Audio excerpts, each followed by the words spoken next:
আসসালামু আলাইকুম। প্রিয় ভাইয়া ও আপুরা কেমন আছেন? আল্লাহর রহমতে আমি ভালো আছি। অবশ্যই আমার ভাইয়া ও আপুরাও ভালো আছে।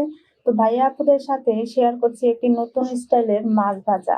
তো আমি পাঙ্গাস মাছটা বেশি একটা খেতে পারি না। তো এভাবে একদিন ভেজে দেখবেন অনেক মজা লাগে।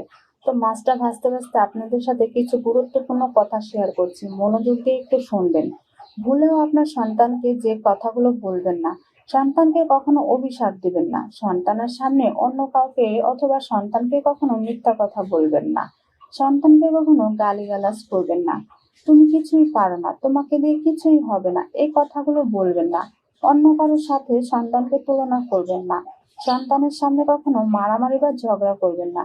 চিরন্তন একটি সত্য কথা হলো এই যে বাচ্চারা বই পুস্তক থেকে যতটা না শিখতে পারে, আমাদের মা বাবার আচরণ থেকে তার চেয়ে বেশি শিক্ষা গ্রহণ করে। তাই তাদের সামনে সবসময় ভালো ব্যবহার ও ভালো কথাবার্তা বলার চেষ্টা করবেন। আজ তবে এই পর্যন্তই।